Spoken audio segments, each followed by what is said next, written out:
हरे कृष्णा। सभी का श्री श्री राधा गिरधारी के इस प्रांगण में बहुत बहुत स्वागत है। हम श्रीमद् भगवद गीता के 13वें अध्याय का अध्ययन कर रहे हैं। उसमें भगवान 22वें श्लोक में ये बताते हैं कि क्यों हम जब जीव जो हैं ये बार बार जन्म लेते रहते हैं, इसका क्या कारण है, हम क्यों इससे मुक्त नहीं हो सकते इस जन्म लेने से बार बार। तो ये भगवान इस श्लोक में भगवान बता रहे हैं। श्लोक क्या था? पुरुषा प्रकृतिस्थो ही भुंगते प्रकृति जान गुणान कारणम गुण संगस्यो सद यसद योनि जन्मसु। तो कई बार हम जीवन में देखते हैं कुछ लोग, कभी ना कभी ऐसी परिस्थिति आती है, हम कहते हैं कि हम इस जीवन से ऊब गए इस जीवन से।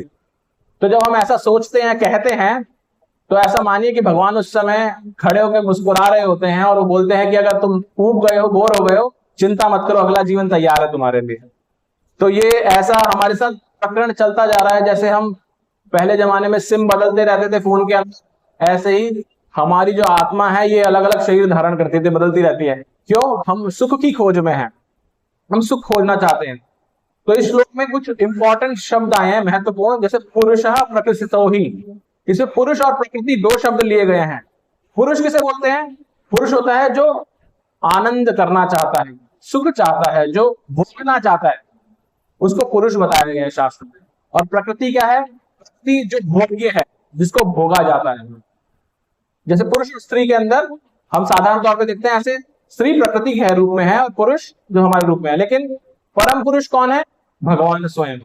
तो असली जो पुरुष है वो भगवान है, लेकिन जीव है, क्योंकि हम भगवान के दास है तो भोग्य, लेकिन स्वयं को क्या समझता है कि मैं पुरुष हूं। है हम प्रकृति, लेकिन हम सोचते हैं कि हम भोग करना चाहते हैं। तो जब हम ऐसा सोचते हैं तब हमें भगवान इस जगत पे भेज देते हैं। जैसे आप देखते हैं, एक बकरी होती है, बकरी घास को देख करके सोचती है अरे बहुत अच्छा खाना है, मेरा तो इससे पेट भर जाएगा। लेकिन वो नहीं देखती पीछे ही एक शेर खड़ा, उसको देख के सोच रहा होता है अरे वाह क्या बकरी है, क्या खाना है, मेरा पेट भर जाएगा। तो ये हमारे जो योनियां है, विभिन्न योनियां, इसमें ऐसा कालक्रम चलता रहता है। जो एक जीव दूसरे जीव को खाता है, लेकिन जो ये बाकी 84 लाख योनियां हैं उनमें हमें स्वतंत्रता नहीं मिलती। आपको जो योनि मिली है, आपको उसके स्वभाव से ही कार्य करना पड़ेगा। क्या आपने ऐसा कभी देखा है कि गाय कभी मांस खा रही है, या आपने देखा है शेर कभी घास खा रहा है? उसकी योनि ऐसी है, उसको कोई चॉइस नहीं है उसके पास, उसको वही खाना है। लेकिन मनुष्य के पास चॉइस है, हमारे पास चॉइस है हमें क्या खाना है। तो वो स्वतंत्रता भगवान ने इस योनि के अंदर दी है मनुष्य को। तो हम उस स्वतंत्रता का गलत उपयोग करते क्या सोचते हैं, हम तो भोग करना चाहते थे, भगवान जो भोगी हैं हम ऐसे भोग करना चाहते हैं। जबकि भगवान ने स्वयं भगवत गीता के 5वें अध्याय के 29वें श्लोक में कहते हैं, भोक्ताराम यज्ञ तपसाम सर्वलोक महेश्वरम, कि मैं ही इस जगत का सबसे बड़ा भोक्ता हूं, मैं ही भोक्ता हूं, तुम सब भोक्ता नहीं हो। इसको हम और कैसे समझ सकते हैं? मान लीजिए एक बहुत अमीर व्यक्ति है और उसके पास में बहुत सारी BMW, ऑडी और इस तरह की बड़ी लग्जरियस गाड़ियां हैं। तो जो गाड़ियां होती हैं और उनका उसके पास एक बहुत भरोसेमंद ड्राइवर है, तो कहीं भी जाएगा वो जो अमीर व्यक्ति है वो खुद ड्राइव करेगा कि ड्राइवर से करवाएगा? ड्राइवर से करवाएगा। और ड्राइवर उस गाड़ी पे बैठेगा, सीट पे बैठने के बाद उसका मालिक पीछे बैठ जाएगा। अब उस गाड़ी के अंदर जो AC है, उस गाड़ी का जो म्यूजिक सिस्टम है, उस गाड़ी का जो कंफर्ट है, वो क्या सिर्फ मालिक को मिल रहा है या ड्राइवर को मिल रहा है? दोनों को मिल रहा है, दोनों को मिल रहा है, राइट? तो और अचानक से एक दिन वो ड्राइवर क्या सोच रहा है, अरे इतना आनंद आ रहा है, क्यों ना मैं इसको अकेले ही भोगूं, क्यों ना मैं ऐसे ही करूं। तो मालिक से कहता है कि मुझे तुम्हारी नौकरी नहीं करनी, मुझे तो जहां तुम पीछे बैठते हो ना वहां बैठना है। तो कहते हैं अरे भाई क्यों जा रहा है, यहाँ बैठ के आराम से चला गाड़ी, तेरे को भी मैं, क्योंकि तू मेरा ही साथ जुड़ा है इसलिए तेरे को भी वही आनंद भोगने को मिल रहा है जो मुझे मिल रहा है, तो जुड़ा रहे। तो कहते नहीं नहीं मुझे अलग से भोगना है। तो वो नौकरी से निकल जाता है। अब जब नौकरी से निकल जाएगा तब वो ऑडी BMW पाएगा, सब खत्म। ऐसे ही हमारे साथ, हम भगवान के अंश हैं और जब तक हम भगवान के सर्वेंट, क्योंकि ड्राइवर क्या है, सर्वेंट है, नौकर है। जब तक हम भगवान के अंश को और अपने असली स्वरूप को ध्यान रखेंगे कि हम क्या हैं, भगवान के दास हैं, जब तक इस भाव में रहेंगे, जब तक वो ड्राइवर समझेगा कि मैं ड्राइवर हूं, मेरा मालिक पीछे बैठा है, तब तक वो सारे सुख भोगेगा जो भगवान या ड्राइवर, वो जो मालिक भोग रहा है। लेकिन जैसे ही हम सोचते हैं कि नहीं मैं तो खुद ही भोगूंगा, ये कौन है, मैं खुद भगवान हूं, तब हम फंस जाते हैं। जो यहाँ पे बताया गया है, प्रकृति पुरुष भुंगते प्रकृति जान गुणान, हम भोग करते हैं किसका, प्रकृति से उत्पन्न गुणों का। प्रकृति में 3 तरह के गुण होते हैं। क्या क्या गुण होते हैं, सत्व गुण, रजोगुण और तमोगुण। ये 3 गुण क्या है, हर जो सत्व गुण है वो हमें सब चीजों को बहुत अच्छे से देखने में हेल्प करता है, कि हम चीजों को सफाई से बहुत अच्छे ढंग से देख सकते हैं। रजोगुण क्या है, कि हमारे अंदर लालसा छाए प्रकट करता है, और तमोगुण हमारे अंदर आलस्य उत्पन्न करता है। तो अब हमारे को, क्योंकि हम इस योनि में हैं, तो भगवान ने हमें स्वतंत्रता दी है कि हम किस गुण का संग करना चाहते हैं। होते तो तीनों गुण है, लेकिन किस गुण का हम ज्यादा संग करना चाहते हैं। अगर कोई ऐसा है जो सुबह उठ करके आराम से सात्विक भोजन करता है, एक्सरसाइज करता है, व्यायाम करता है, धूप लेता है, वो सत्व गुण का ज्यादा भोग कर रहा है। कोई ऐसा है जो 11-12 बजे तक सोता रहता है, वो तमोगुण का भोग कर रहा है। तो हम जैसे कहते हैं कि आप जिसका संग करेंगे आपके अंदर वैसे ही गुण आ जाते हैं। तो ऐसे ही 3 गुणों का हम जिस तरह संग करते हैं, हमारे अंदर वही गुण आते जाते हैं। अब जैसे हमने चर्चा की कि हम बार बार ये जन्म ले जा रहे हैं, तो भगवत गीता के अंदर भगवान ये भी बताते हैं कि आत्मा जब एक शरीर में घुसती है, आती है, प्रवेश करती है, तो पहले एक छोटा बच्चे का शरीर होता है हमारा, फिर धीरे धीरे हमारा बड़ा शरीर होता जाता है, फिर हम वयस्क हो जाते हैं, फिर शादी हो जाती है, फिर हम उनसे अगली जनरेशन आ जाती है, फिर धीरे धीरे हम बूढ़े होते जाते हैं, और फिर हमारा शरीर जब बिल्कुल जीर्ण हो जाता है, तो जैसे आत्मा उसी शरीर के अंदर ट्रेवल कर रही है, आपकी शक्ल बदलती जा रही है, आप पहले जैसे नहीं है। अगर किसी ने आपको बचपन में देखा है और कोई आपको जवानी में देखेगा, पहचान नहीं सकता, आप बदल गए हैं। लेकिन आप फिर भी पहचान जाते हैं। क्यों पहचान जाते हैं? क्योंकि आप यानी कि आप आत्मा वही है, इसलिए आप पहचान जाते हैं। शक्ल से तो बदल गए, यानी कि शरीर बदल रहा है, लेकिन आत्मा वही है। ऐसे ही जब मृत्यु का समय आता है, अंत समय आता है, उस समय वही आत्मा, जैसे अब तक शरीर बदल रही थी लेकिन आपको पता नहीं चला, क्योंकि उसी में बॉडी चेंज आ रहे थे, अंत में वो दूसरा शरीर ग्रहण करती है। तो ये इस तरह से चक्र चलता रहता है। इसको बताया गया सद असत योनि जन्मसु। हम बार बार हमारे कर्मों के कारण, हमारी इच्छाओं के कारण, हम इन गुणों का अलग अलग में संग करते रहते हैं। हम ये देखते हैं इसके अंदर यहां पर। फिर हम देखते हैं कि जो कर्म है, ये कर्म का चक्कर किस तरह समाप्त होगा। ऐसे जो हम बार बार कर्म कर रहे हैं और इस योनियों में फंसे हुए अलग अलग, तो प्रभुपाद जी बताते हैं कि जिस तरह से ये पंखा है, इधर भी है इधर भी है, ये चल रहा है, इसको जैसे ही प्लग से निकाल देंगे ये चलना बंद हो जाएगा। तो ये कर्म का चक्र है जो चलता जा रहा है, और हम बार बार अलग अलग योनियों में जाते जा रहे हैं। भक्ति का अर्थ क्या है कि हमने वो प्लग निकाल दिया या स्विच ऑफ कर दिया। लेकिन जैसे ही पंखे को आप स्विच ऑफ करते हैं, क्या वो स्विच ऑफ करते एकदम से रुक जाता है? आपको हवा नहीं बंद हो जाती, लेकिन वो थोड़ा देर चलता रहता है। इसको साइंस में बोलते हैं इनर्शिया, कि उसकी वजह से वो घूमता जा रहा है, लेकिन कुछ समय बाद रुक जाता है। इसलिए जब हम भक्ति में आते हैं तो हमारे कर्मों का चक्र रुक जाता है। लेकिन आपको फिर भी जो कष्ट आते रहते हैं जीवन में, वो जो पंखा धीरे धीरे रुक रहा है ना, उसकी वजह से है कि आपने जो अभी तक किए थे उसका भोग कर रहे हैं, और आपको भगवान शुद्ध कर रहे हैं एक तरह से। तो हम ये देखते हैं इसके अंदर। दूसरा हम ये देखेंगे, अगर इसी श्लोक से हम और कनेक्ट करना चाहें, एक बहुत ही रीसेंट चीज के साथ, जो आप सब जानते हैं, कल हुआ। कल अहमदाबाद में एक एयर इंडिया की फ्लाइट के साथ कितनी दुखद घटना हुई थी। तो पहले तो हम सब मिलकर के भक्त, जितने भी दिवंगत आत्माएं हैं, उनको भगवान अच्छा उनको मार्ग मिले, जैसा हम इससे पढ़ रहे हैं, अच्छा मार्ग मिले, उनको कहीं ना कहीं जाके भगवान की दासत्व को स्वीकार करते हुए भक्ति करें। उसके लिए एक बार हरे कृष्ण महामंत्र का उच्चारण करेंगे। हरे कृष्णा कृष्णा कृष्णा हरे हरे, हरे राम राम राम हरे हरे। आप जानते हैं कि पूरे देश को ही नहीं, पूरे जगत को उस हादसे ने हिला दिया है। ऐसा बताया जाता है उसमें कम से कम 242 लोग थे और एक व्यक्ति को छोड़ के कोई नहीं बचा उसमें। वो जो उसमें बैठे थे लोग, उनको पता भी नहीं था कि अब हम क्या जा रहे हैं। जैसे न्यूज में दिखा रहे हैं, किसी का भी विवाह ही हुआ था कुछ महीने पूर्व, अपने पति से मिलने के लिए जा रही थी माता जी। कोई एक परिवार अपने 3 बच्चों के साथ जा रहा था। तो ऐसे बहुत विभिन्न तरह के उसमें थे और अलग अलग नेशनैलिटी के लोग भी थे, सिर्फ ऐसे नहीं थे भारतीय थे, अलग अलग लोग थे। अब कह सकते हैं कि कितना भयानक है ये हवाई जहाज में यात्रा करना। लेकिन इसको और ज्यादा गहराई से देखते तो समझ में आता है, क्या सिर्फ हवाई जहाज में तो मृत्यु हुई? तो हवाई जहाज जाके कहाँ गिरा? जिसने कभी सोचा भी नहीं था कि हमारे साथ भी कुछ ऐसा हो सकता है।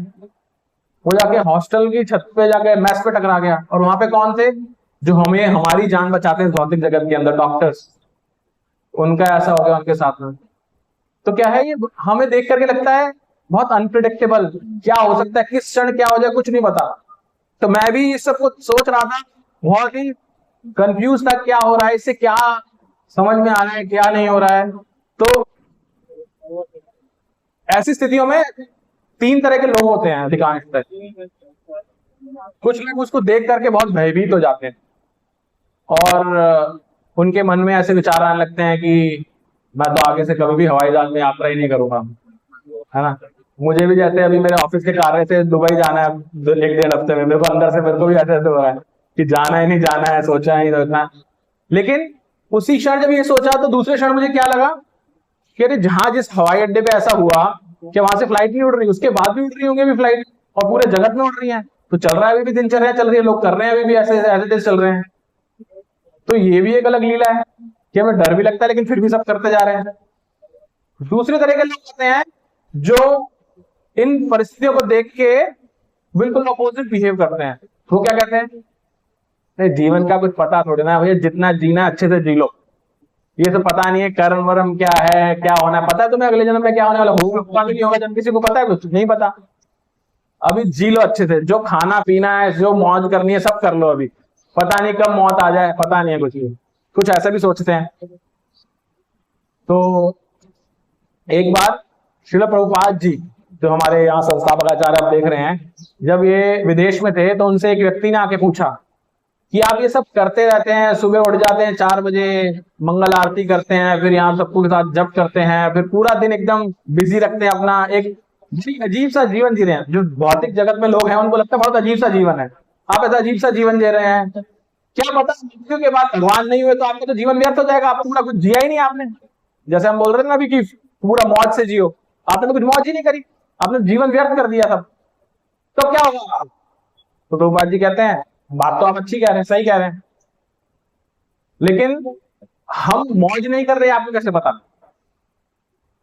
हम इतना अच्छा प्रसाद खाते हैं, हम सुबह सुबह उठकर आते हैं तो फ्रेश फील करते हैं भक्तों के संग में। हम तो सुबह सुबह 4:30-5 बजे नृत्य करना शुरू कर देते हैं, इस हॉल में सुबह नृत्य हो जाता है। अगर आप में से कोई नहीं आया तो कल सुबह 4:30 बजे किसी दिन आइएगा, आपको दिखने सब नाच चल रहा होता है इतना सुंदर भगवान की सेवा में। श्री राधा गिरधारी की जय, श्री जगन्नाथ बलदेव सुभद्रा की जय, श्री गौर निताई की जय। मैं तो सुंदर नृत्य चल रहा होता है तो लोग उसे आनंद ले लेते हैं। नृत्य करने के बाद यहाँ पे हरिनाम जप करते हैं, उसमें अलग आनंद आता है। फिर यहाँ प्रभुपाद जी की आरती होती है, थोड़े श्रृंगार आती, भगवान के दर्शन खुलते हैं, भागवतम का लेक्चर होता है, और उसके बाद सबसे इंपॉर्टेंट प्रसाद मिलता है हमें, प्रसाद भी फुल पेट भर के अच्छा वाला। तो वो कहते हैं कि हम तो पूरा जीवन इसी में बिता रहे हैं, और जब फेस्टिवल होता है, जैसे अभी जगन्नाथ रथ यात्रा आ रही है, तो भगवान को लेके जाते हैं, साथ में नृत्य करते हैं, पूरी सड़कों पे घूमते हैं और 56 भोग खाते हैं हम। तो वो जी बोलते हैं हमारा जीवन तो ऐसे बीत रहा है कि अगर मृत्यु आ भी गई और भगवान नहीं हुए मान लो, तो हमें अफसोस आनंद कर रहे हैं, एक तो हेल्थ भी अच्छी है, ऊपर से आनंद भी कर रहे हैं। लेकिन हमने तो ऐसा कर दिया। अब मैं आपसे प्रश्न करता हूं, मान लीजिए अगर भगवान हुए तो क्या करोगे आप? आप तो सोच रहे हो कि हम मौज कर रहे हैं, तो आपके साथ यही होगा जिस श्लोक में पढ़ रहे हैं। तो इस श्लोक में हम जो देख रहे हैं वैसा हमारे साथ होता है। तो जैसा हम गुणों का संग करते हैं, अगर हम कम गुण में रहते हैं तो भगवान 16वें अध्याय में बताते हैं कि हम नीचे की ओर जाते हैं, यानी कि मनुष्य योनि से नीचे की ओर पशु योनि मिल जाएगी आपको, या राक्षसों की योनि मिल जाएगी। हम देखते हैं जगत के अंदर ही बहुत सारे ऐसे स्थान हैं जैसे अफ्रीका है और जगह है जहां पर पानी भी नहीं है, खाने को भी नहीं है, लोग मिट्टी खोद खोद करके अजीब अजीब कीड़े वीड़े खाते हैं। क्या है वो, जीवन है कोई? लेकिन वो आपने कर्म कैसे किए हैं, किस गुण का संग कर रहे हैं, उस पर निर्धारण होता है कि आपका अगला जन्म कैसा होगा। ये उसको निर्धारित करता है। इवन भगवान भगवत गीता के अंदर कहते हैं, अंत काले च मामेव स्मरण मुक्तवा कलेवरम, अंत काल में जो मुझे ध्याता है वो मेरे पास आता है, लेकिन यम यम वापि स्मरण भाव, जो जिसको ध्यान करता है वो वहां जाता है। तो आपके स्मरण क्या कर रहे हैं उस पर बहुत निर्भर करता है। तो हम ये देखते हैं कि इस तरह के लोग होते हैं। तीसरा व्यक्ति कौन होता है? हमने दो लोगों की बात की जो ऐसा, जिनको ऐसे इंसिडेंट पता चलता है कि ऐसा हादसा हो गया। तो पहले वाले ने क्या कहा, वो शौक में आ गया, वो भयभीत हो गया, मैं कभी यात्रा नहीं करूंगा हवाई जहाज। दूसरे व्यक्ति ने क्या कहा, अरे जीवन को अच्छे से जियो, मौज करो। तीसरा व्यक्ति क्या करता है, जो ऐसे इंसिडेंट से हो जाता है, वो सोचता है कि मैं इससे क्या सीख सकता, या जो मुझे एक व्यक्ति बच गया वह सोच सकता है भगवान ने मुझे क्यों बचाया, सब तो मर रहे थे, मैं भी चला जाता एक, लेकिन भगवान ने मुझे ऐसी जगह रखा, मेरा होश भी आ गया, मेरे पास में दरवाजा भी खुला हुआ दिख गया मुझे, मैं बाहर भी निकल के चला गया। इमेजिन करना ही कितना मुश्किल है ना, कि पूरा चल गया, इतना तेल में सब जल गया, लेकिन एक आदमी चल के बाहर आ गया अपने आप। मतलब इससे बड़ा और भगवान का क्या उदाहरण होगा कि भगवान है, राइट। तो ऐसा भी सोच सकता है, जैसे जब कोरोना काल आया था तो उस समय हमने देखा था कि जब दूसरी वेव आई थी, पहली वेव में तो हमें विदेशों में ही पता चलता था, या फिर दिखता था कि कोई दूर कहीं किसी को कोरोना हो गया। दूसरी वेव आई थी तो हर दूसरे व्यक्ति को, हमें, हमारे परिजनों में ही, हमारे परिवार में ही सबको कोरोना हो रहा था, और कितने लोग तो हॉस्पिटल में एडमिट हुए। और आई एम श्योर आप में से आपके बहुत निकटतम लोगों के साथ ऐसा भी हुआ कि कोई ना रहा हो उस समय। हमारे परिवार में भी ऐसा बहुत हुआ। इवन मेरे साथ भी उस समय कोरोना हुआ 2021 में अप्रैल में, जब ऑक्सीजन नहीं मिल रही थी। मैं उस समय दिल्ली में था, तो मेरी हालत इतनी खराब हो गई कि मैं 3 हफ्ते के लिए आईसीयू में था, और आईसीयू में ऑक्सीजन कहीं मिल नहीं रही थी। किसी तरह से भगवान ने कुछ अरेंजमेंट किया और ऑक्सीजन मिली। तो उस समय मेरे लंग्स, डॉक्टर बताते हैं कि ऑलमोस्ट 70 से 80% खराब हो गए थे। और आज भी मैं अपना एक्सरे किसी डॉक्टर को दिखाता हूं जिसने कोरोना के बहुत केसेस देखे हैं, तो मजाक में डॉक्टर मुझे पता है क्या कहता है, मुझे बोलता है कि प्रभु तुम्हारे गेट के बाहर ही भैंसा खड़ा था। तो मुझे पहले समझ में नहीं आया, उन्होंने जब बोला तो बोले भैंसा, मैंने भैंसा मतलब, बोलते भैंसा किसकी सवारी है? मैंने कहा यमराज की। बोले हाँ, तो यमराज बस गेट के बाहर ही खड़ा था, तो गेट के अंदर आप खुलता तो आपको ले जाता। वो मुझे बताने लगे कि कई मिलियंस में से आप एक हैं जो बच गए, वरना जिनका भी ऐसा एक्सरे था कोई भी यहाँ नहीं है, सब गए। तो जब मैंने इंसिडेंट कल देखा तो मुझे अपनी याद आ गई वापस से, और मैंने भी यही सोचा था उस समय जब मेरे साथ हुआ कि भगवान ने मुझे क्यों बचाया। अब तब मैं भक्ति के बारे में और ज्यादा सिंसियर हो गया, सीरियस हो गया कि मुझे भगवत गीता पढ़नी चाहिए, भागवत पढ़नी चाहिए, भक्तों कथन करना चाहिए। और इस तरह से आप मेरी जर्नी देख सकते हैं कि 4 साल के अंदर भगवान को जो सबसे प्रिय चीज है वो क्या है। भगवान 18वें अध्याय बताते हैं कि जो व्यक्ति इसके बारे में दूसरों को बताता है वो मुझे सबसे प्रिय है। तो मैं अब कोशिश क्या कर रहा हूं कि मैं भगवान की प्रिय की लिस्ट में आ जाऊं। तो आपके माध्यम से मैं सिर्फ आपको यहाँ कुछ बताने की कोशिश कर रहा हूं ताकि मैं उस लिस्ट में आ जाऊं। आऊंगा नहीं आऊंगा तो भगवान ही जानते हैं, लेकिन कोशिश कर रहा हूं, राइट। तो ऐसा ये तीसरा व्यक्ति ऐसा होता है जो ये सोचता है। अब तीसरी और क्या चीज देखते हैं, आज ही मैंने जब सब घूम रहा था इन सब चीजों में, तो आज एक बड़ी होप वाली खबर मिली मुझे। उस फ्लाइट के अंदर सब चीज जल गई, एक चीज बच गई, पता है आपको? वो ये है, आप नहीं देखा है तो आप देखिएगा न्यूज में जाकर के। सेम यही Bhagavad Gita as it is, वो जब वो खोल के दिखा रहा है तो उसमें ये भी दिखाता है, वो ये पेज दिखाता है, और ये एग्जैक्टली ये वाला पेज वो दिखाता है। प्रभुपाद जी भी दिखाता है, बोले प्रभुपाद जी हैं, श्रील प्रभुपाद हैं। तो आप देखिए भगवान इनके माध्यम से, इन्होंने इतनी भगवत गीता बनाई, और भगवान एक्चुअल में साक्षात भगवत गीता के रूप में प्रकट होते हैं। और भगवान ऐसे पूरा जल गया, मतलब अगेन जैसे एक तो व्यक्ति बचा, दूसरा ये एक अजीब उदाहरण है कि सब कुछ जल गया, इतना तेल था तेल में, और ऐसा नहीं कि वो निकल के बाहर आ गई, सब जल गया। और जले हुए में से ये बिल्कुल साक्षात, ऐसा भी नहीं आधी जल गई। आप देखिएगा आपको तो पता चलेगा, इसमें विश्वास होगा क्या है ये। कि कैसे पूरी की पूरी एज इट इज बाहर आ गई। तो ऐसा क्यों है? क्योंकि भगवान कभी जल नहीं सकते, साक्षात भगवान है कृष्णा, वो क्या है? वो इटर्नल है। तो हम इससे कुछ चीजें सीखते हैं इस इंसिडेंट से। क्या है वो चीजें? तो पहली चीज हम देखते हैं कि बंगाली के अंदर श्रील प्रभुपाद जी बहुत बार एक हमारे शास्त्रों से बोलते थे। क्या बोलते थे? राखे कृष्णा मारे कृष्णा राखे के। इसका अर्थ क्या है?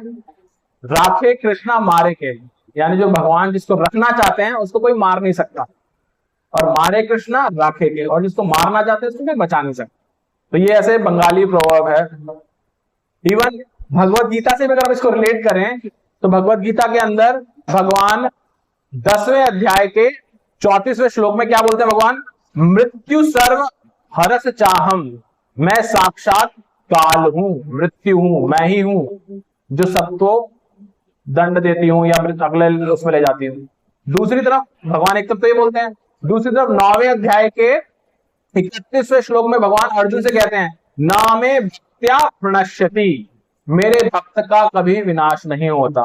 तो भगवान दोनों चीज बोल रहे हैं। तो इससे हमें सीखना है कि किस स्थिति में हम भगवान से जुड़े रह सकते हैं। आप सभी सोते हैं, और एक बहुत सिंपल सी चीज हम अधिकांश तक करते हैं, हम सब सोते हैं तो सुबह उठने के लिए पड़ोस में चीज रखते हैं, मोबाइल में लगाते हैं। आजकल तो रखने की जरूरत नहीं पड़ती, मोबाइल में लगाते हैं अलार्म। लेकिन सुबह बजता है तो हम क्या करते हैं? उठ जाते हैं उससे। उसका एक बटन है स्नूज, वो दबा देते हैं, पहले वाली मतलब ऊपर दबाने वाला, तो हम उसको दबाते हैं। ऐसा सोचिए कि आप बार बार लगातार स्नूज दबाए जा रहे हैं और वो थोड़ी देर में फिर बजता है, फिर दबाए जा रहे हैं, फिर बजता है। ऐसा 2-3 बार तो हम करते हैं। लेकिन ऐसा हो जाए कि आप पूरे दिन उसको करते रहे, ऐसे जब पता चले कि पूरा दिन ही निकल गया है, तो कैसा अजीब सा लगता है ना सुनकर के। लेकिन क्या पता आपको हम ऐसा ही कर रहे हैं। भगवान जितनी भी ये हमारे आजू बाजू में चीजें होती रहती है ना, ये वो अलार्म ही है। भगवान जो कल का इंसिडेंट है, हमारे निकटतम या किसी और का आपको पता चलता है उसका निधन हो गया, उसकी डेथ हो गई, हमें पता चलता है। बीमारी आ गई, कोरोना हो गया, कुछ और लोग किसी ना किसी रूप में उनको हो रहा है, पहलगाम में अटैक हुआ, लोग वहां पर गए ऐसे। तो ये सब क्या है? भगवान के अलार्म है। लेकिन हम उस अलार्म से उठते हैं कि स्नूज कर देते हैं, उसको छोड़ देते हैं। ठीक है, कोई नहीं, उसके साथ हुआ, मेरे साथ थोड़ी ना हुआ, मेरे साथ नहीं होगा। ये हमारी बेवकूफी, हमें माया कैसे जकड़ लेती है। हम सोचते हैं उसके साथ, मेरे साथ नहीं होगा ऐसा। प्रभुपाद जी एक बहुत सुंदर उदाहरण देते हैं इसका, और हम कई बार वैसा ही बिहेव करते हैं। प्रभुपाद जी क्या बोलते हैं? आपने कसाई खाने में आपने देखा होगा मुर्गियां होती हैं, है ना? मुर्गियां दाना खाती रहती हैं। कसाई आता है, एक मुर्गी को गर्दन से पकड़ के उठाता है। सारी मुर्गियां खुली हैं, एक मुर्गी को उठाता है, सारी मुर्गियां देख रही हैं। ऐसा ही बकरियों के साथ भी होना है, वो भी देख रही हैं। उसको लेके जाता है और उसको काट भी देता है। लेकिन बाकी मुर्गियां या बकरियां क्या करती हैं? वो देखती हैं, उनके लिए भी अलार्म बजा, लेकिन क्या करती हैं? वापस से बिजी हो जाती है वो दाना खाने में, चारा खाने में। उन्होंने भी स्नूज कर दिया अपना अलार्म। अगेन उनकी तो योनि ऐसी है, भगवान ने उन्हें बुद्धि नहीं दी है। लेकिन हम तो मनुष्य हैं, भगवान ने बुद्धि दी है। हमारा क्या कर्तव्य है कि अगर अलार्म बजा रहे हैं, भगवान दिखा रहे हैं हमें, तो हम उसको सुन करके उससे उठें, उससे बाहर निकलें। तो भगवान क्या कहते हैं? भगवान ये कहते हैं कि मैं भय से आपको नहीं चाहता कि मुझसे जुड़ो भय से। भगवान प्रेम चाहते हैं। भगवान भगवत गीता के 18वें अध्याय के 66वें श्लोक में बोलते हैं सर्व धर्मान परित्यज्य माम एकम शरणम व्रज अहम त्वाम सर्व पापेभ्यो मोक्षयामि मा शुचः। सब कुछ छोड़ के मेरे पास आ जाओ, आप सब चीज छोड़ करके मेरे पास आ जाओ, मैं तुम्हारा ध्यान रखूंगा, तुम्हें कोई कष्ट नहीं होगा। और ऐसा करने के बाद तुम्हें क्या होगा? कोई संदेह मत रखना, तुम्हें किसी तरह का कोई कष्ट नहीं होगा और मैं तुम्हारा ध्यान रखूंगा। तो भगवान इतनी गारंटी हमें दे रहे हैं, तो हमें भगवान से जुड़ना चाहिए, भगवान की शरण में जाना चाहिए। अब प्रश्न आ सकता है भगवान की शरण में जाते कैसे हैं? राइट। तो सबसे पहला स्टेप जो एक तरीका है वो तो आप सभी ले रहे हैं। वो क्या है कि आपको नियमित रूप से मंदिर में आना चाहिए। मंदिर क्यों आते हैं? क्योंकि मंदिर आने से भगवान के विग्रहों के दर्शन करते ही हैं हम। लेकिन यहाँ सबसे इंपॉर्टेंट चीज एक होती है, आप भक्तों का संग करते हैं। भक्तों का संग करने का अर्थ ये नहीं होता कि आप नीचे प्रसाद ले रहे हैं तो वहां पे भक्त हैं उनके साथ में हमने प्रसाद ले लिया, हो गया संग। ये जो अभी यहाँ हो रहा है ये है भक्तों का संग, कि भगवान की हरि कथा श्रवण करना। कुछ आपके मन में जिज्ञासाएं हैं तो किसी और से पूछना, क्योंकि ये सब प्रश्न हर किसी के मन में आते रहते हैं। उन जिज्ञासाओं को पूछना और उनका उत्तर लेने मिलने पर उसको अपने जीवन में अपनाना, ये तो एक मार्ग है। दूसरा मार्ग क्या है? नियमित रूप से इसका अध्ययन करें। तो जैसे यहाँ पे आप श्रवण कर रहे हैं, आप ऐसा सोचें कि मैं एटलीस्ट एक श्लोक तो नित्य पढ़ूंगा, समझ में आए ना आए उससे कोई फर्क नहीं पड़ता। प्रभुपाद जी बहुत बार उदाहरण देते हैं, आप जब बीमार हो जाते हैं, बुखार होता है, तो आप एक गोली खाते हैं, कौन सी? पैरासीटामोल, लोलो भी बोलते हैं, वो पैरासीटामोल ही है ना, तो वो खाते हैं हम। आप जब खाते हैं तो आप पहले समझते हैं कि इसमें क्या केमिस्ट्री है, इसके अंदर कौन सा केमिकल डाला हुआ है इसमें, नहीं जानते। आप जानते भी नहीं, समझते भी नहीं, आप उसका नाम भी पढ़ लेंगे तो भी नहीं समझ में आएगा। लेकिन जब खाते हैं तो असर होता है, आप ठीक हो जाते हैं। आपको पता नहीं है उसमें क्या है, लेकिन फिर भी ठीक हो जाते हैं क्योंकि आपने खाई। ऐसे ही प्रभुपाद जी कहते हैं, भगवत गीता आपको समझ में आए या ना आए, आप पढ़िए। ये ऐसे ही ऐसे गोली खाते हैं, आपको समझ में आए ना आए लेकिन वो असर करेगी। और इसका साक्षात प्रमाण हम जैसे कल बताया कि कल इतना जलने के बाद भी Bhagavad Gita as it is, उसका नाम भी है एज इट इज, राइट। तो ये देख सकते हैं। तीसरा, नियमित रूप से, बहुत आसान चीज है, भगवान का नाम का उच्चारण करें। आप प्रतिदिन भगवान के नामों का उच्चारण करें। माला मंदिर में नीचे मिलती है, आपके पास नहीं है तो माला लेके जाएं। एटलीस्ट एक माला से शुरू करें, अगर एक करते हैं तो दो करें, जितनी आप करते हैं उससे बढ़ाने की कोशिश करें। प्रभुपाद जी ने हमें बताया कि कम से कम हमें 16 माला जपनी चाहिए, ऐसा प्रतिदिन हमें 16 करना चाहिए। जैसे कोरोना काल के अंदर हम मास्क लगा के निकलते थे ना घर से बाहर, तो ऐसे ही जगत के अंदर जो माया के अलग अलग प्रभाव हैं, उनसे बचने के लिए जो मास्क है वो हमारी हरि नाम है, जो हम रोजाना सुबह करते हैं यहाँ पर मंदिर में, तो वो हमें करना चाहिए। तीसरा बताते, चौथा बताते हैं कि हम प्रतिदिन सिर्फ कृष्ण प्रसादम लें। जो भगवान का ऑफर्ड भोग है, जो भगवान खा लेते हैं उसको भोग बोलते हैं, भगवान को जो लगाते हैं, जो आता है हमारे पास वो प्रसाद है, तो उसी को ग्रहण करें। आपके घर में भी अगर भगवान लड्डू गोपाल हैं या भगवान के विग्रह हैं, तो आप उनको आंख बंद करके भोग लगाइए। विग्रह भी नहीं है तो फोटो तो होगा, फोटो को आंख बंद कर भोग लगाइए। तो भगवान तीसरे अध्याय में भगवत गीता के बताते हैं, जो मुझे भोग लगाए बिना कुछ खाता है वो पाप खाता है। तो पाप भी एक कर्म है, आप जानते हैं, और ये कर्मों का जो हम सिद्धांत यहाँ पढ़ रहे हैं, वैसे कर्मों में हम फंस जाते हैं, तो हमें वो करना चाहिए। तो हम देखते हैं कि किस तरह से इस तरह से हम भगवान की शरण में आ सकते हैं, 4 चीजें करके। पहला, मंदिर आकर के भक्तों का संग करके। दूसरा, भगवत गीता पढ़ के रेगुलरली। तीसरा, भगवान का नाम जप करके। और चौथा, कृष्ण प्रसाद पा करके। तो इस श्लोक को जो हम दोबारा से समराइज करते हैं, देखते हैं कि भगवान बोल रहे हैं कि हम जो इस योनि में फंसे हुए हैं, 84 लाख योनियों में, ये हम अपनी इच्छाओं के कारण फंसे हुए हैं। हम संग करते हैं इन गुणों का, इसलिए हम यहाँ फंसे हुए हैं। हम सोचते हैं कि हम पुरुष हैं, जबकि पुरुष भगवान है। दूसरा, यहां बताते हैं कि जो करता है, करता सिर्फ कौन है? करता आत्मा। हम सोचते हैं शरीर करता है, लेकिन शरीर करता नहीं है, आत्मा जो इच्छाएं लाती है वो करता है। और कर्म कब शुरू हुए इसका हमें उत्तर नहीं मिल सकता, कि कब से कर्म चले आ रहे हैं, मैं कब से फंसा हुआ हूं इस योनियों में, आप उसका उत्तर नहीं ढूंढ सकते क्योंकि अनंत है वो। लेकिन कब खत्म होंगे ये हमें पता है, हम उसका उत्तर ढूंढ सकते हैं भक्ति करके। इसके लिए आप भगवान का, भक्तों का संग करें।